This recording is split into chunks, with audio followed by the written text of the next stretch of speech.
Hi, my name is Dawn Nelson. I'm currently the manager of Zacherl Funeral Home, and I am actually quite honored to be able to come to you all today to talk about the 6 generations of Zacherl Funeral Home.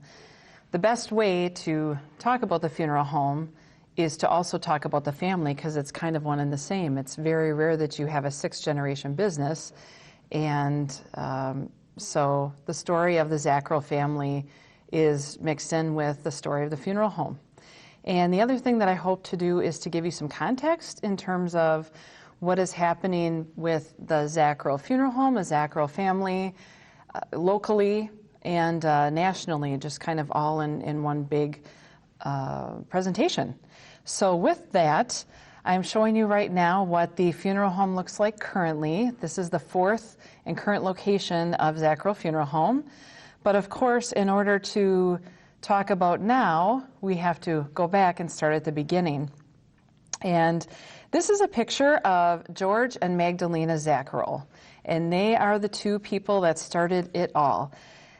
George was born in 1825 in Bavaria, and we talk more about George than we do about Magdalena, just because even in that time, it was the man's business, it was George's business, and she was a support person, so I will be referring more to George, but George was born in 1825 in Bavaria, and in order to give you an idea of where that is, the area of Bavaria is kind of circled out on the slide here, or zoned out on the slide so you can see it. It would have been, if we're thinking about in today's terms, it would have been part of the West Germany when Germany was divided into East and West, with the 3 biggest German cities of Munich, Nuremberg, and Augsburg. So that's kind of the area of Bavaria, or what was the area of Bavaria. Now it's the largest German state.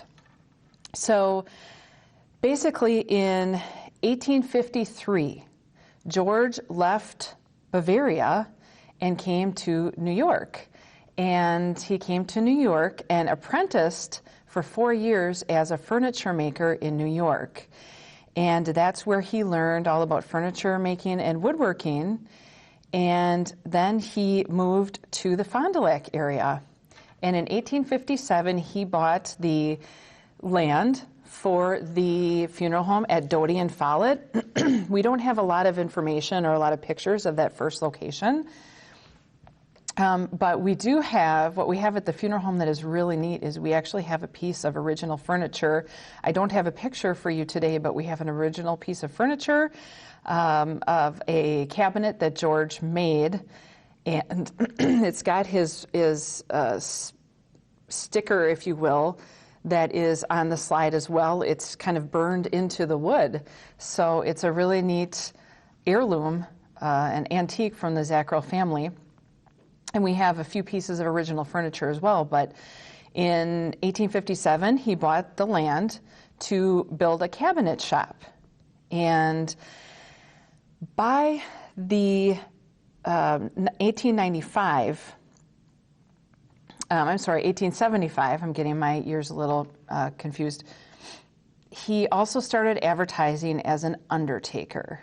And the reason why that is so significant is because prior to this, before the undertaker, what would happen is friends and family would come to a home when someone had died. They do the washing, the dressing, the laying out of the body. There typically was not embalming. The sexton would take care of the grave and digging the grave and making sure that everything was ready in the cemetery. The cabinet maker or furniture maker would build the coffin, and the livery service would take the body from the home to the church and from the church to the cemetery. So that used to be 4 different people, and then the undertaker kind of took that all over. And so sometimes people wonder, well, how did all these furniture builders become undertakers? Basically, they started by making the coffins, and then it just evolved. So a lot of furniture makers evolved into undertakers, and most of them let the furniture piece go. Some of them are still in business today around the country. The really interesting thing about, as we move from 1857 on, is the Civil War in 1865 was a really key piece of funeral directing and funeral homes, and really significant for the funeral industry for several reasons. Number one, the Civil War. Embalming was created, or it was a new scientific process for embalmers to use literally right out on the battlefield. So after there would be a fight or a battle, embalmers would be employed to come out onto the battlefield and do embalming right in the field, right in the middle of where the action had taken place. And this was really important because it allowed families to receive their soldiers back home in a way that they could still see them and that they were still viewable. So the Civil War is considered a key time for when a lot of things changed with undertakers in the funeral industry. The other thing that was really significant was, of course, Abraham Lincoln was assassinated during this time, and Abraham Lincoln was embalmed. And when Abraham Lincoln was embalmed, it enabled his family to basically make that long trip to where he was assassinated all the way home to Illinois on the train. The picture that I actually have in the slide is the actual picture of Abraham Lincoln in his coffin. And a lot of people talked about that and about embalming because a lot of people were able to actually see him and pay their respects to him. So embalming became something very different and much more talked about and much more accepted. And then, of course, locally, Zacherl Funeral Home moved to the location of Main and Johnson Street. So that was the second location of Zacherl Funeral Home. And you see the picture there on the slide. So the next thing that's happened in the Zacherl home and in the Zacherl Funeral Home is that the second generation, Louis Zacherl, started working with his father, Louis. George and Louis started working together when Louis was about 15 years old. And Louis graduated from mortuary school in 1882. And about 18 years after Louis graduated mortuary school, there were some key changes that happened. Louis decided to stop the furniture portion of the business. He decided that that wasn't really where he wanted to focus the business. Louis was the first embalmer in Fond du Lac. So George was the undertaker and helped with preparing bodies, but up to that point, there wasn't really an embalmer at the funeral home, and most people weren't embalmed. It wasn't something that happened. So Louis made a big generational change there. Of course, withdrew from the furniture business. And in 1902, his son George started working with him at the funeral home. So the Zacherls sort of have a history of their young children starting to work with them and learning the ropes of the business pretty young. And I really liked the two pictures, if you will, that I have on this slide. I wanted to show, in terms of historically, that the thing that it's easy to forget is that all of the transportation and the moving of bodies from one place to another were still happening on horseback and on wagons. And we found this newspaper article that just really detailed what happened when George and his son Louis had to abandon the carriage and leave it in the snowbank because they just couldn't get back to where they needed to go. So it was a really interesting story. The other thing that I wanted to show is the other picture, which is also a Zacherl family picture. This shows family members leaving a home instead of leaving a funeral home. So that's something that also is just a reminder that in the late 1800s and early 1900s, people were not taking care of their deceased in the homes anymore. The funeral home was becoming more of a place to go. The end of embalming in the funeral home for people that could afford it, that wasn't really happening anymore. People were finding a lot of value in the funeral home location itself. Formaldehyde was also, in terms of the science of embalming, was discovered as a better preserver. And that's really, Dr. Thomas Holmes and Dr. Frederick Rush are two people that funeral directors consider to be the experts in early embalming and discovering formaldehyde and how helpful it was. There's also a phenomenon prior to the late 1800s, early 1900s, most people were buried in a church cemetery. And there was this realization that there really needed to be public cemeteries for people who weren't affiliated with the church, people who were homeless or didn't have any family.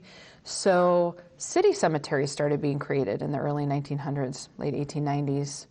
In 1902, we have the first gas-powered hearse that was created. And another really interesting thing in terms of the embalming and the funeral industry itself is that in 1910, the U.S. government required embalming for all military deaths. You know, prior to the existence of funeral parlors, a lot of times there was a cooling table that would be used to help the deceased in terms of when they were laid out at home. And that's actually what early embalmers used too, because of course there wasn't a lot of refrigeration. That was a pretty new thing as well. In 1828, Louis Zacherl passes, and I really was intrigued by this newspaper article. We didn't have the whole thing, it was ripped. But I saw a lot of newspaper articles as I was doing some research for this presentation that discussed people being stricken. They were stricken with something. That was a common word that was used. And the articles about what happened and how they died were pretty involved. So it was really interesting because now, of course, when you look at obituaries, a lot of times the information about how a person passed away is considered very, very private and not really talked about very much. So Louis has died. That's a second generation. And I mentioned briefly that Louis started working with his son George in 1902. George, third generation. George is an interesting character because he died very young.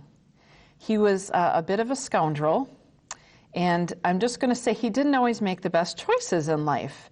So he died very young. The blessing in all of that is that in 1911 he married Ida Cobbs. And Ida, we still consider her, of course, a third generation because she was married to the third generation. She was one of the first licensed female morticians. When she married George, she just started to learn about the business and just went with it. She immersed herself in the funeral business, and she took ownership and managed the funeral home in 1930 when George died. She just took it over and went with it. So it's something that the Zacherl family is really proud of Ida, that she really kept the business going. One of the things that Ida recalled early in her career as a funeral director was the flu epidemic. And I thought that was a really interesting piece given what we've been going through in the world lately. She remembered there was a journal entry of her talking about in 1918, there was a family of 5 that got just wiped out because they all got the flu. So it was a really difficult time, and they saw a lot of difficult things. And of course, then comes the Great Depression. A couple things that happened in the 1930s, George Zacherl died. And another really key component that I'll talk about more in a minute in the Zacherl family is that Ida and George's daughter, Alice Zacherl, wed Hugh Toland. And I'll talk more about why that was so important in a minute. In terms of the funeral business, there in the 1930s is when they started requiring a license to be embalmed. So prior to that, anybody could sort of figure out and learn what to do and do it. And then in 1930s, there began licensure. The funeral home also moved to its third location, the Marquette and Johnson location. And actually, if you take a look at the Marquette and Johnson location, it actually looks quite a bit the same on the outside as it did back in 1930. The other thing that I want to say about Ida Zacherl is that not only did she take the reins of the funeral home and really continue to build the business, but she was also an entrepreneur. And this was something that I had absolutely no idea about until I started looking again, that Ida Zacherl and her friend Pat Trelevin were responsible for building Maryhill Park in that whole community. They purchased the land and then they sold it in lots. And then also Winnebago Park. They purchased all of that land and they sold it in lots. And I found the brochures that advertised that area and how it was a wonderful community to build a home and have children. And it was just really interesting to see that. She was just really an entrepreneur and really cared about building the Fond du Lac community. So we kind of took some of the pictures of the original advertisements, but then also took some pictures of the current Maryhill Park and Winnebago Park, which are two very thriving communities actually now. So it's another thing to just be really proud of her and Pat Trelevin. And I want to talk about Hugh Toland because, like I said before, he wed Alice and he went to school, began funeral directing in 1933. And he's such an important part of the Zacherl family and the Zacherl business because the only other person that was there was Ida. So it was Ida and Hugh, and he really wanted to support the family that he married into. And I think that it would have been really hard for Ida to go it alone. It's a difficult business, and she had a family and she had children. And so I really, even though we don't talk about Hugh Toland a lot, I really like to point him out because he really helped Ida from 1933 to 1962. He was there at the funeral home helping. In the 1950s, I want to talk about the things that were happening nationally.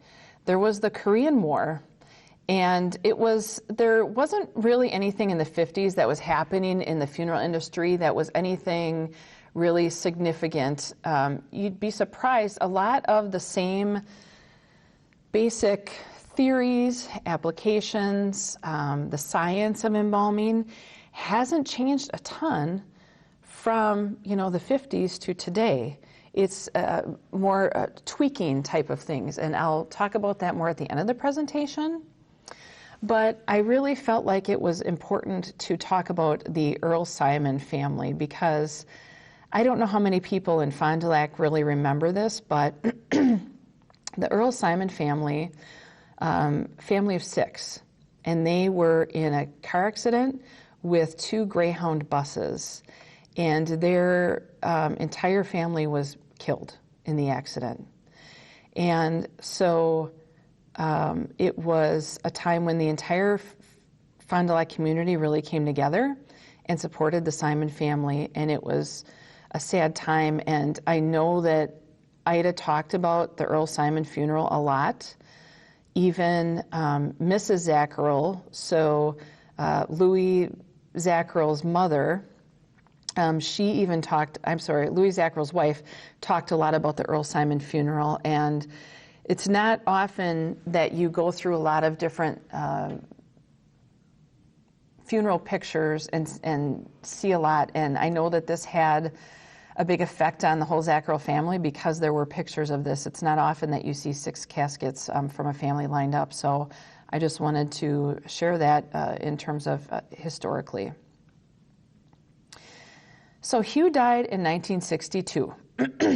Ida continued to manage the funeral home really until her death in 1970. She pulled back a little bit, but in 1962 when Hugh died, that was a time when Ida realized that she needed help. And so Ida actually called her son, Louis, this would be Louis II, who was in California, and she asked him to come home to help with the family business. So, of course, the other things that are happening nationally, it's the Vietnam War, or we're getting to the Vietnam War in this whole time period. But the other thing that happened in the funeral industry that was really, really gut-wrenching was Jessica Mitford published a book called The American Way of Death. And this is a book that is talked about in funeral director circles everywhere because Jessica Mitford really exposed some things that were happening in some funeral homes in the industry, and funeral directors and funeral homes all over the country were very, very upset about it. A lot of what she said was not true, and but it was very scandalous, and a lot of people started asking more questions about funeral service and what it was, and if they really needed to pay what they were paying, and there was a lot of questions surrounding that and the honesty of funeral homes and funeral directors. So it was very controversial. And I just like to point out here that when Jessica Mitford died, she did have a full traditional funeral with a funeral home.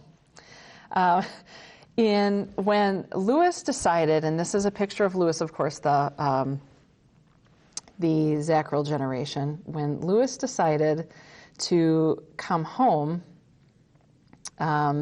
he had actually already been to mortuary school. He had gone to mortuary school, but he really wanted to be a naval aviator. And one of the stories I like to share about Louis Zacherl II is that he was in the Navy and he was a naval aviator. No one around Louis ever called him a pilot. He was a naval aviator. So he packed up his family and all of his 6 children and moved from California to Wisconsin to help Ida with the family business. One of the stories that I like to share, and this is also, so Louis's wife Mary is still alive, so we call her Mama Mary, and one afternoon she told me a story about how Peter, who is Louis and Mary's son and was the 5th generation owner of the funeral home, how Peter really saved Grandma Ida's life. I don't know if that's true, but when Louis and Mary moved back to Wisconsin, Ida was really having a rough time. She was running the funeral home by herself. Her daughter and her son-in-law passed away, and she was just really kind of at her wit's end and very depressed. And Peter was 6 months old. And so to have a baby come back to the family and to the funeral home and be present there was something that was really special for her. And Mary Zacherl talks a lot about how whenever she saw Grandma Ida, Ida was rocking baby Peter. And so that really helped sort of reinvigorate Ida, reinvigorate the business, to have children around again. It was actually a blessing in a lot of ways for the Zacherl Funeral Home that doesn't always get talked about. Unfortunately, the funeral home, the Zacherl family in particular, has dealt with tragedy as well. And I wish I would have had these two pieces switched around, but in 1970, Ida Zacherl died. She was 84. She had worked for years and years at the funeral home.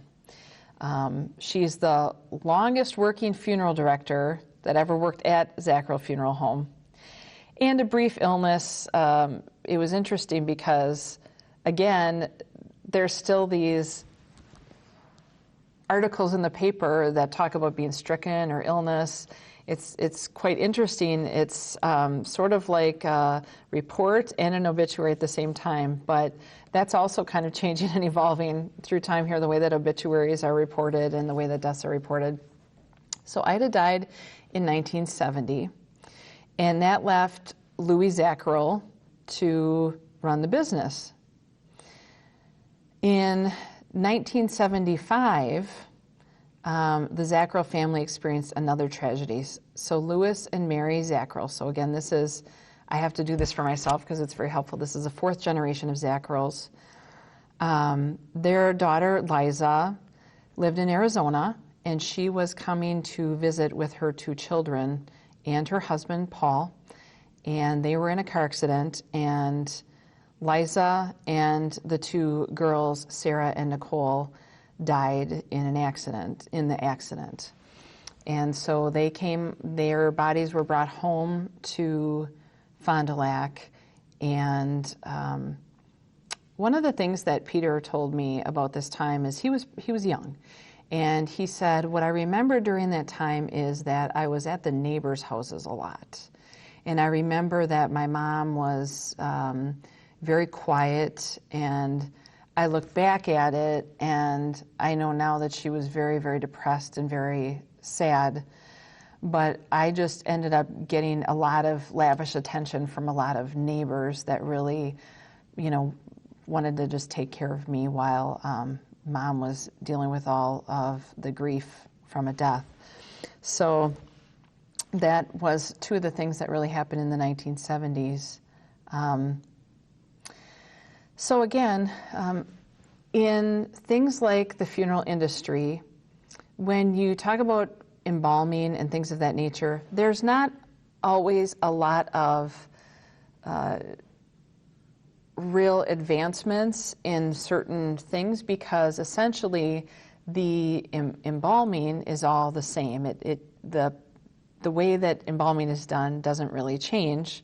The products can change a little bit, but what is changing very rapidly from 1990 on, really, is that the way that funerals are done continues to change. Cremation in 1990 started becoming a lot more of a popular thing to do. One of the big reasons for that is the Catholic Church had started to come out a lot more vocally that cremation was an acceptable form of final disposition, because at a point prior to that, the Catholic Church was very much outspoken about cremation not being an acceptable form of final disposition.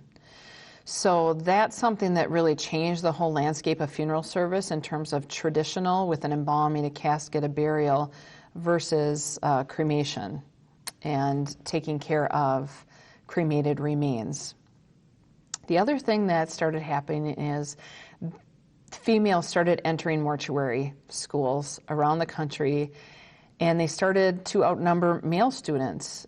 And traditionally, all up until this time, funeral directing overall was seen as something that men did. And women started talking more about being interested in roles like that. And so mortuary schools really started changing the composure of, or the composition of their incoming classes. There were a lot more women. My understanding is now there are about 75% females in every new mortuary school class that comes in. So there's a lot more talk about how that changes the landscape too. And then in the year 2000, there are also a lot of claims that new funeral directors are leaving the funeral. Within the first 5 years, half of new funeral directors are leaving the profession. So there's a lot of talk about why and how that can be changed. And those are some things that I don't really have pictures of, but I can tell you that it used to be that, up with these last 4 generations, when a family business and when a family ran a funeral home, it was a family business and everybody just did it. I guess the thing that I could liken it to most would be farming, right? The cows have to be milked. They have to be milked on Christmas 3 times a day or whatever it is. And so it's kind of the same thing with funeral directing. People die all during the day, but they also die during the night. They die on Christmas Day. And so in the past, the funeral director would just be home and would go to the death and take care of things, because a lot of times they would live at the funeral home, and so the call would come into the funeral home and they'd get out, they'd step out of their living room and go downstairs or go upstairs and start doing their work. And so in the 90s and beyond, everything is starting to change in terms of people are traveling more, people are having vacations more, not in their own city. Families are living all across the country. And so there's this phenomenon that people want time off. And I know that sounds kind of silly because, yes, people want time off, but in terms of the funeral business and the funeral industry, that isn't something that really happened a lot. Funeral directors didn't take a lot of time off. And so what had started happening is a lot of burnout. There's really a severe case of funeral director burnout in the industry. And right now, I think funeral homes across the country really take a lot more of that into consideration in terms of how many people they hire, so that the effort is spread so that people can take time off and they can have vacation and they can have time with their family, that they're not on call 24/7 all the time, because that can get very difficult. And that is one of the things that is happening that people in the funeral industry, especially in the different associations we're in, like the National Funeral Directors Association and the Wisconsin Funeral Directors Association, talk about a lot, because it's such an important task that we have, and we have to make sure that there are people available and able to do it. Locally in the Zacherl family, there was another tragedy. Another one of Louis and Mary's children died. Joseph Zacherl, or Joe Zacherl, died from suicide in 1996. And at that point, the fifth generation is working at the funeral home. Pete Zacherl started working again as a young teen alongside his dad. Louis Zacherl died in the year 2000. And in 1990, the other thing that happened is Pete became the owner of the funeral home. Louis sold the funeral home to Peter fairly early in Peter's funeral director career. And Pete often shared with me that Louis was just kind of burnt out too. He was ready to be done. He was ready to hand over the reins. He was ready to retire because it can be a very tiring job, especially when there's not a large staff to help. So he was ready to be done. Pete graduated from the University of Minnesota in 1985 and came right back home and started going to work and bought the funeral home. In 2010, the crematory was added, and Pete was a real philanthropist, and I say was because unfortunately in January 2019, Peter passed away in a accident on Lake Winnebago. And so when he passed away, his wife Jennifer, or Jenny Zacherl, took over ownership of the funeral home. She is an active owner, but does not work at the funeral home every day. So that is why there is a funeral home manager. And we've got a great team at the funeral home now, including Peter's son, Daniel. Dan is the sixth generation of Zacherl Funeral Home. He graduated in the same program that his dad graduated from in 2018 from the University of Minnesota. So he works as a funeral director at the funeral home along with myself and one other funeral director, Jennifer, who you'll meet in pictures in a minute. Right now, the funeral industry in some cities, cremation is as high as 75%. In Fond du Lac, we're right around 50%. About 50% of people are doing cremations, and there is a shortage of funeral directors nationwide because it is a pretty tasking, it's a tasking role, But it's also not for everyone because of the content of what we do.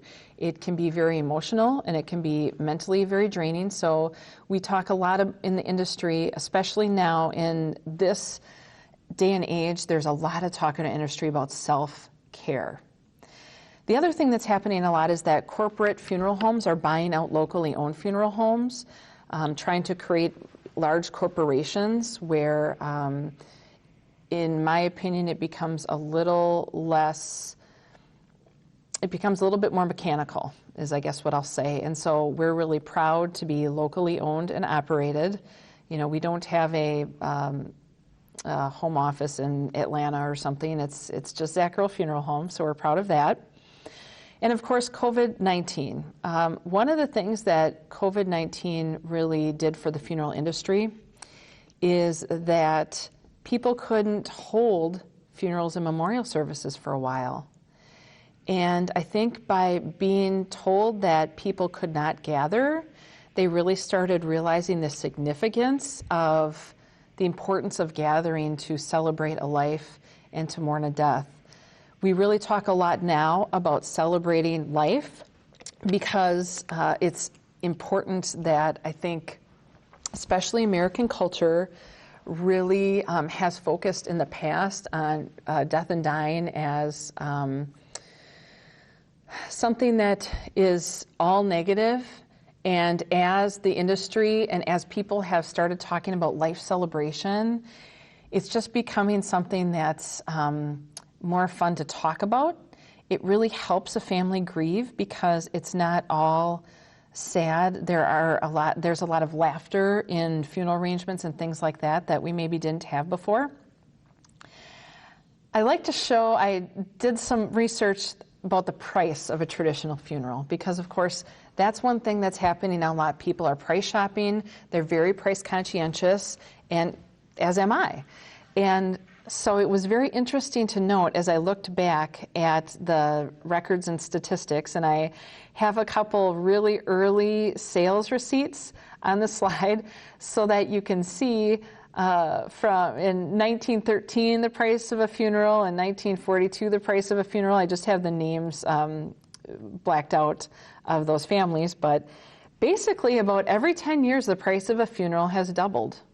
If you take a look at the information that I have there, I thought that was very interesting and a very good reason to, talk about making sure that you have funds available when your time of passing does come. But that is a pretty swift rise in costs.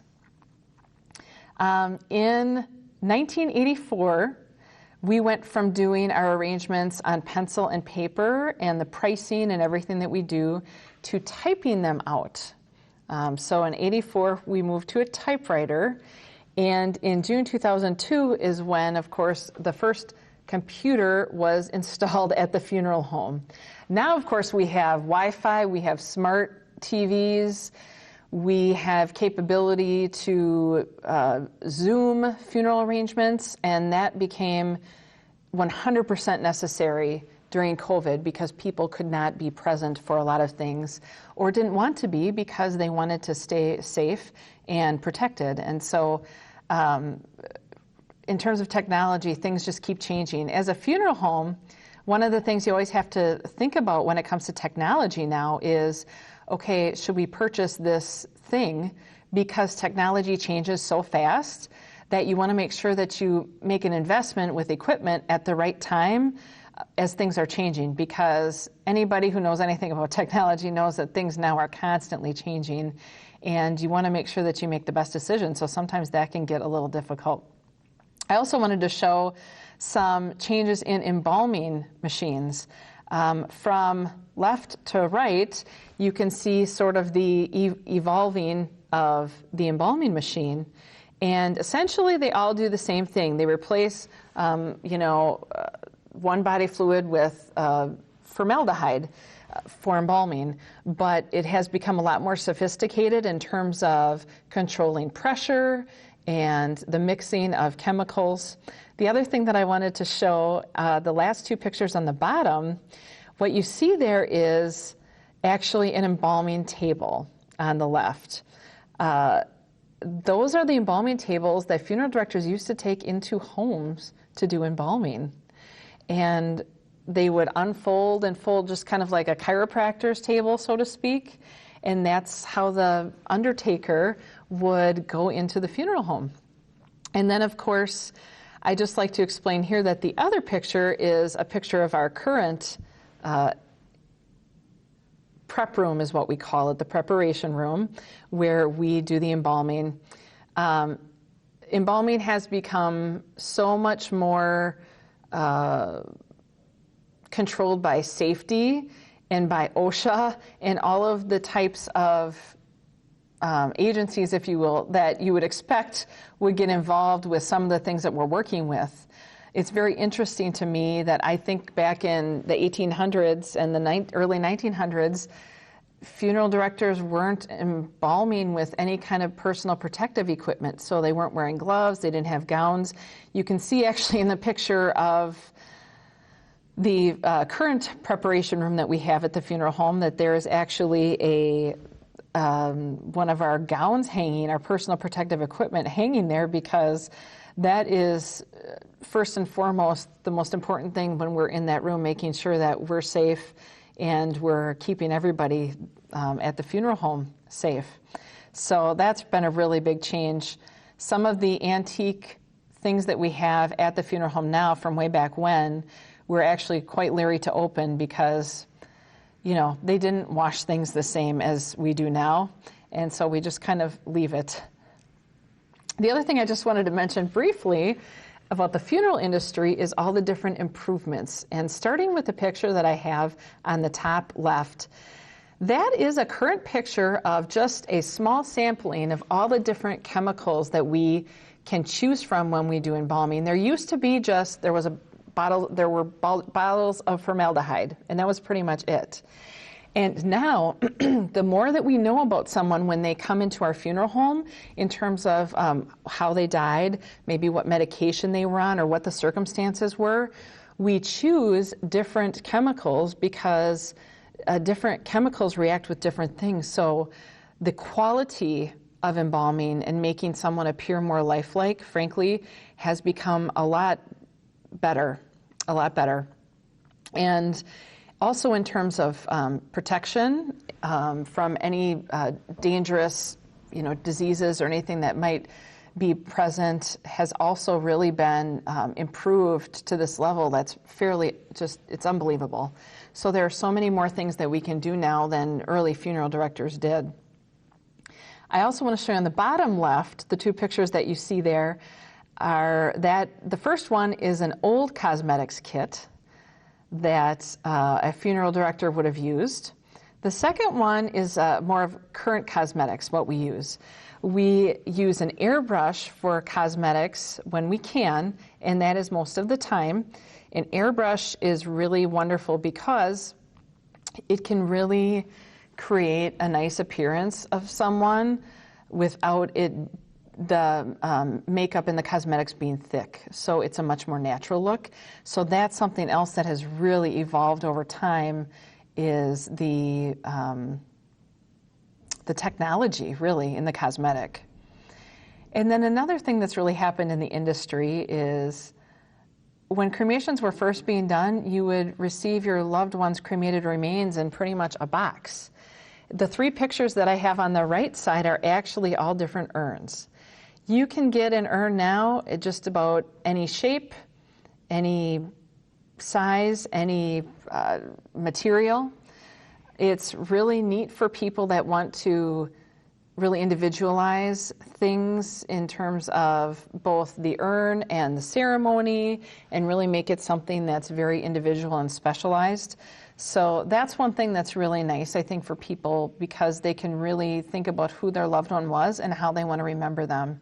So another really great industry improvement. And this slide is a slide of the current Zacherl Funeral Director team. You already met Dan. You see my picture on there. And then Jennifer Lodoff is another funeral director. She's actually been a funeral director or been at Zacherl a little bit longer than I have. It's a really well-knit team. We're doing pretty good. We miss Peter like crazy. but we're just determined to keep a Zacherl Funeral Home, as I say, a funeral home of excellence. That's what I like to say. And I guess the last thing is I just want to thank you and thank the library for this opportunity to talk a little bit about the Zacherl Funeral Home history. Why do you find value in the funeral business? What do you love about it? Why has the business been in this industry for so many years? Well, I think the thing that I love about it the most is that American culture in general is afraid to talk about death and scared of it. I think maybe there's just too many horror movies or something, I'm not sure. But I really love being able to guide a family through the grieving process. That's one thing that I think a lot of times people don't think that they need, but they really do. And when they finally sort of give themselves over to the idea of grieving, they start and then they find how helpful it can be. I think at first people are just afraid to be emotional and afraid to say how they feel. And I think one thing about just the funeral in general and people coming into the funeral home to make the arrangement is that once they start talking and they start relaxing a little bit, they find that there's a lot of healing in it. I don't exactly remember the rest of your, the second part of your question, if you can repeat that. Well, what do you love about the funeral business, and why has the Zacherl Funeral Home been in the business for so many years? Okay, so what I love about the funeral business is people. I'm a people person, and I really find a value in just being able to help people on with that next step, just being an ear for someone, just helping them get through that next step of saying goodbye. It can be very challenging, but it's also rewarding, and it really helps create relationships. I really appreciate all the relationships that I build in the community through doing this very important profession. And I'm always so very appreciative that people trust me and entrust me with their loved ones' arrangements. It's never taken lightly. I think the Zacherl Funeral Home has been in business so long for the same reason. I think in a business like this, you really start to create community fellowship, and you get to know so many people that it just sort of becomes a part of who you are, and you almost can't see yourself doing anything else because you're just that person, and it's so important to you to help people say goodbye. That would be my biggest thought about, why for so many years for the Zacherl family. Now, funerals were once a very personal experience, as you explained, how families would do this in their own homes. How do you keep that tradition and feeling of a personal experience alive today? That's a really good question, because after people would do it in their homes, then everybody kind of went the other way and nobody wanted to really see or do, and just let me know when everything's ready. And now we're kind of getting back to people wanting it to be more of a personal experience.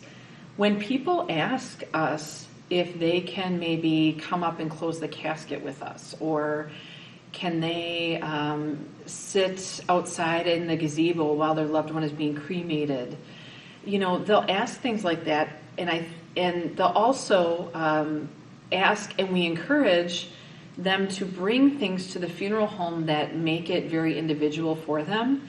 So if they want to bring in every piece of artwork that someone made and display it all over the place, we encourage them to do it.